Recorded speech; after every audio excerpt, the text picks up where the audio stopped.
And polls are open in Texas, where more than 9 million people have already cast their ballots in early voting. Rain is in the forecast for parts of the state where, besides the presidential race, voters will also be weighing in on key Senate and House races. Courtney Carpenter of our ABC station in Houston joins me now. Courtney, what's the weather like where you are, and is it impacting turnout from what you can see?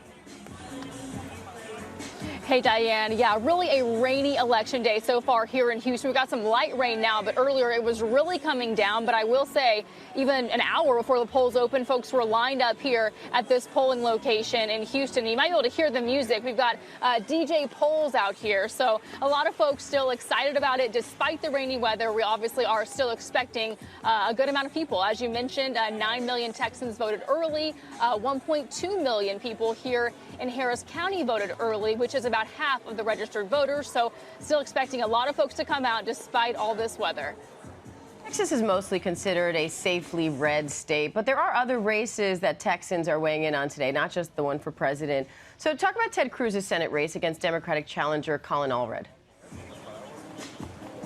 Yeah, this really has shaped up to be a really close race. This race for the U.S. Senate seat. Polls are showing Senator Ted Cruz just with a slight advantage over Congressman Colin Allred. But that's really a big deal because this race could play a major role in whether Republicans or Democrats have control in Congress. No Democrat has won a statewide office in Texas in 30 years. This has been one of the year's most expensive races, too. The candidates raising more than $160 million combined. Senator Ted Cruz is seeking a third six-year term. And Representative Allred, he's a three-time congressman from Dallas. If he wins, he would be Texas' first black senator. Abortion and border security have both been, of course, huge campaign issues. Candidates also clashed over transgender issues during their debate in mid-October. Cruz will be here in Houston tonight, and Allred will be up in Dallas. Back to you.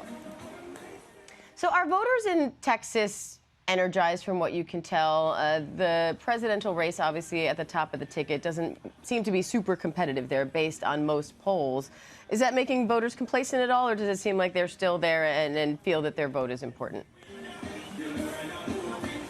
I really do get the sense that people are still coming out, still hoping, and knowing that their vote matters, that it's important. Obviously, a lot on the line, presidential race, this tight race for Senate, and even here locally, there's a big contested school board, school bond that's a big issue. So I think a lot of people that we've talked to so far really are energized, ready to get out here. Like I said, despite the rain, we haven't had rain for a long time, and now it's just poured this morning, but we had people lining up with their umbrellas, almost an hour before the polls even open. So I think folks are still energized and excited to be out there and cast their vote.